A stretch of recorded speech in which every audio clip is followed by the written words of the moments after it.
जब कोई साधक नाम जब प्रारंभ करता है, नाम जाकर के अंदर ज्ञान जागृति नहीं करता, प्रारंभ में सुप्त वासना प्रवृत्तियां जो छुपी उनको जागृत करता है, उठ और भाग यहां से। अब वो कुसंस्कार, दुर्गुण, दुराचार दल के दल वहां हैं अंतःकरण में।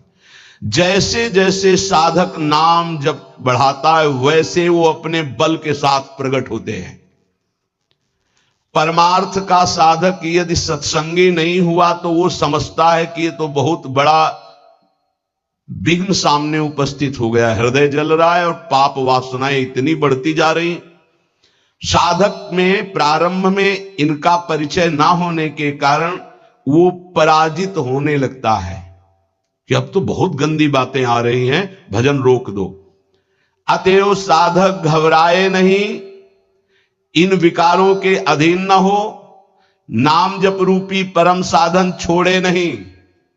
बिल्कुल मंगलमयी बात समझ लो, ये बात कई बार हो चुकी है, पर जो लिखा हुआ है उसे सुनोगे तो ज्यादा विश्वास हो सकता है, वैसे लगेगा ये अपने मन से कहते हैं। साधक प्रारंभ में पराजित करने की सामर्थ्य नहीं रखता, अतएव घबरा करके इनका परिचय ना जानने के कारण वो या तो इनके अधीन होकर फिर गलत कार्य करने लगता है या भयभीत होकर साधन नाम जप करना छोड़ देता है। किंतु यदि गुरु कृपा पात्र साधक प्रभु के नाम की वास्तविक महिमा जो सुन चुका है, ऐसा अवसर जब आता है कि हृदय में बड़ी गंदी बातें, बड़ा प्रपंच उदय हो रहा है, तो वो समझने लगता है नाम काम कर रहा है, नाम काम कर रहा है। अब हमारा हृदय खाली हो रहा है, ये वासनाएं निकल रही हैं, समस्त हे गुण, दुर्गुण, दुराचार प्रवृत्तियां नष्ट हो रही है।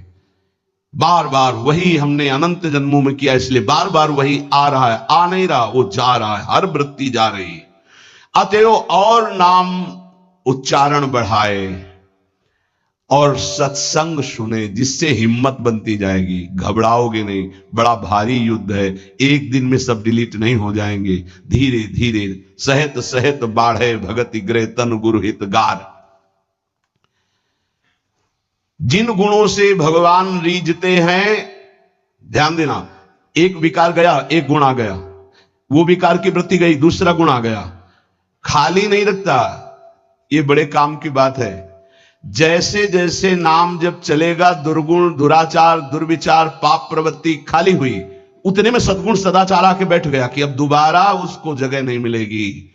और धीरे धीरे वो पूरे के पूरे दुर्गुण दुराचारों को हटा करके साधक में सद्गुण सदाचार स्थापित कर देता है। नाम, पहला प्रभाव नाम का।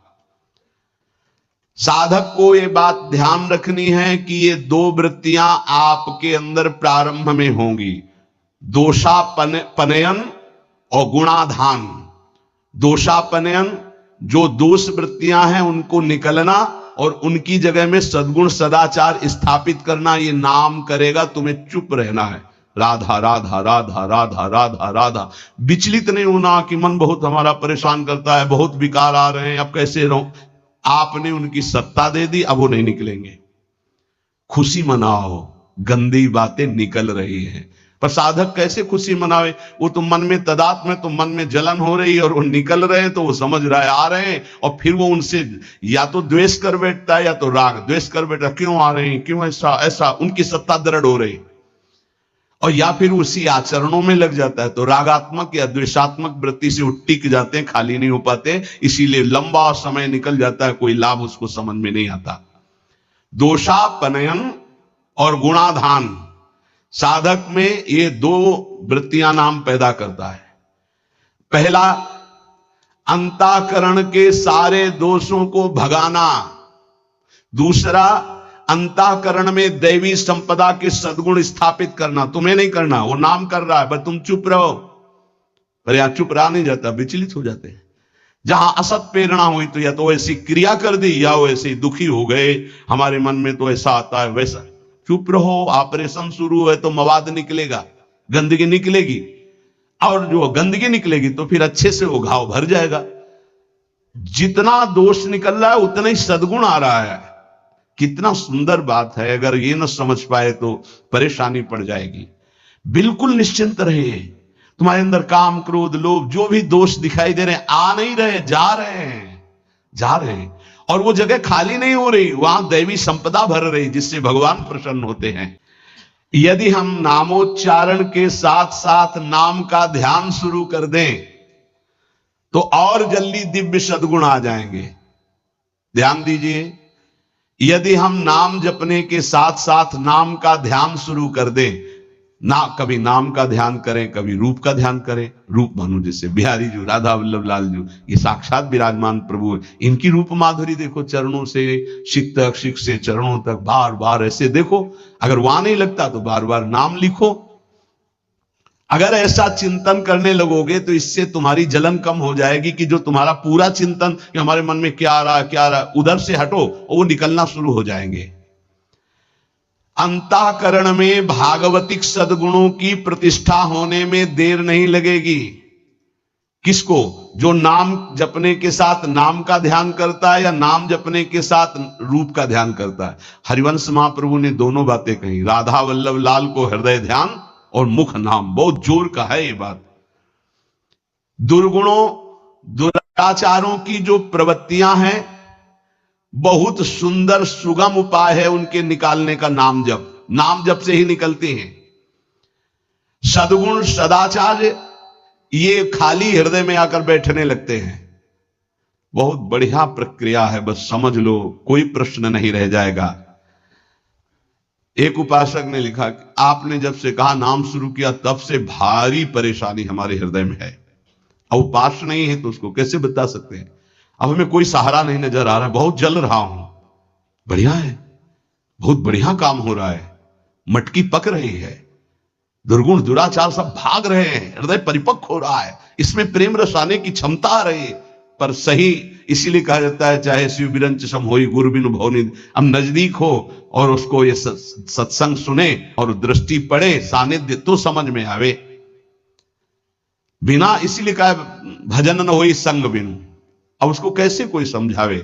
और वो मन उसको भयभीत कर दिया। वो नाम अनंत जन्मों की बाद कृपा हुई थी, फिर वो डगमगा गया। पूर्व जीवन में रात दिन विषयों का ही चिंतन होता रहा है। अब उस चिंतन को भगवत चिंतन से संघर्ष करना होगा, लड़ना होगा। अय उपासक, एक तरफ तुम हो, दूसरी तरफ पूरा माया का परिवार है। नाम के प्रभाव से पूरे माया के परिवार पर विजय प्राप्त करना है।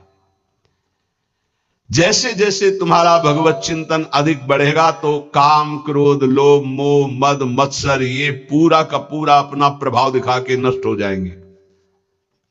ये पूरे के पूरे नष्ट हो जाएंगे ऐसा शब्द नहीं आया, प्रभाव दिखा के नष्ट हो जाएंगे। जितना इनमें पावर हो पूरा पावर दिखाएंगे तुम्हें परास्त करने के लिए। नाम छोड़ दो, संसार में आ जाओ।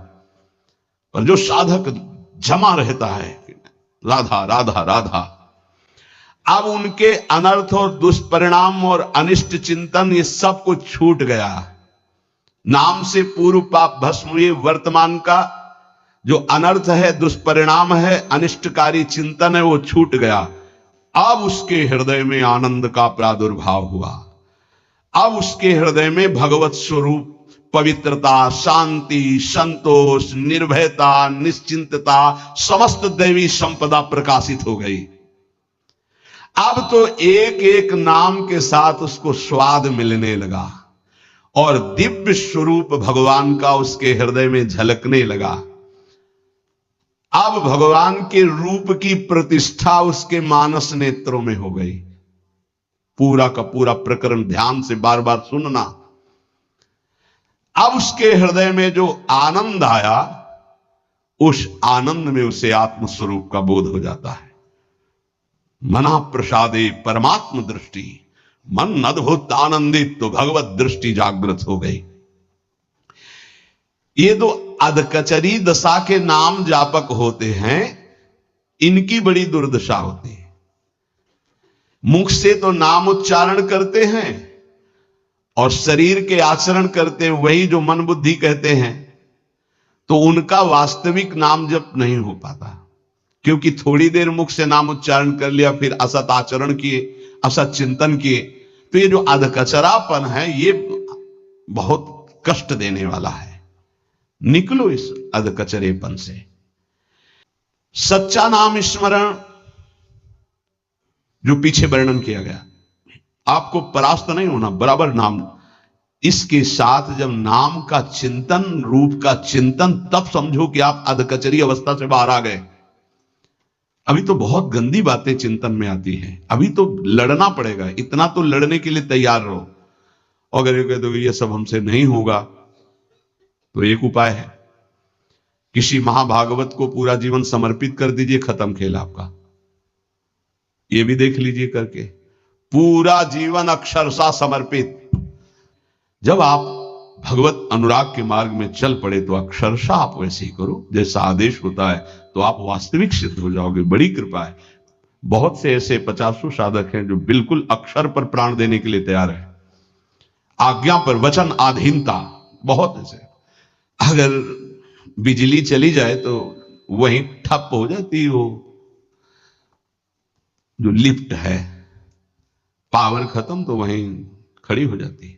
लिफ्ट में बैठे हो आप, अहंकार जो ही किया तो बिजली चली जाएगी। जनरेटर की व्यवस्था है नहीं इसमें, नहीं है, सपोर्ट की व्यवस्था नहीं इसमें। एक ही है, गुरु कृपा ही केवलम, एक ही पावर से चलता है, कृपा मात्र से। रे मन रसकन संग बिनु रंचन उपजय प्रेम, बिनु, यहां कोई सपोर्ट दूसरा नहीं, एकमात्र रसिक कृपा सुखकारी। अहम आया तो ये पावर समेट लेते हैं भगवान। अहम नहीं, दैन्य, जितना ऊपर उठो उतना दैन्य होते चले जाओ। विरक्त भेष का मतलब है कि हमारा अस्तित्व ही नहीं रह गया, हमारा अहम ही नहीं रह गया, हमारा ममत्व और अहम तो गुरुदेव और श्री जी के चरणों में समर्पित हो गया। अब मेरा क्या अहम। तो साधक के द्वारा उपासना में जो स्वीकृति है वो अधकचरी रहती है। साधक को उपासना में जो स्वीकृति होती है वो अधकचरी होती है, इसलिए सिद्ध नहीं हो पाता है। थोड़ी गुरुदेव की बात और थोड़ी मेरे मन की बात, ये अधकचरापन। भगवान ने नारद जी को कहा था, अधकचरे योगी का मेरा साक्षात्कार नहीं होता। थोड़ा गुरुदेव की बात माननी है, थोड़ी अपनी बात माननी है, अधकचरापन। पूरी बात गुरुदेव की माननी, बस बढ़िया बात बन जाएगी। जब निकले वो मूड़े ही मुड़ा लिया है भगवत मार्ग में, फिर क्या, फिर अपने मन की बात क्या रह गई। जो ही हृदय से नाम प्रारंभ होता है, हृदय से नाम जब चलने लगेगा तो जपना नहीं होता है, उसमें चल रहा है, जैसे धड़कन चल रही, बस वो सुन रहा है, आंखों में वही झलक रहा है, हृदय में वही चल रहा है, श्रवण इंद्रिय में वही सुनाई दे रहा है। इससे प्रेम शोध प्रकट होता है।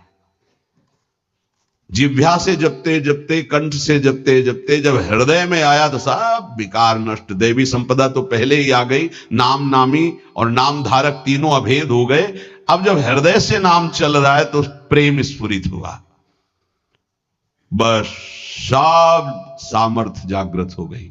प्रेम जागृत होते ही सब सामर्थ्य जागृत हो गई। भगवत प्रेम हो गया तो शेष सब बातें, लीला में प्रवेश, सेवा का अधिकार, सब भाव स्वरूप की जागृति, सब। जैसे बछड़ा आ जाए तो गाय रंभाती हुई स्वयं आ जाती है, ऐसे ही जहां उसके हृदय में प्रेम स्फुरित हुआ तो प्रेम लक्षणा भक्ति जागृत होते ही प्रिया प्रीतम उसके हृदय में आ गए। जैसे बछड़ा आ गया ना, गाय आ जाएगी, बछड़ा के पीछे रंभाती गाय, ऐसे ही प्रेम भाव जहां जागृत हुआ प्रिया प्रीतम आ गए। ये ना किसी साधना से, ना योग से ये नहीं होता है, ये नाम से होता है, गुरु प्रदत्त नाम से।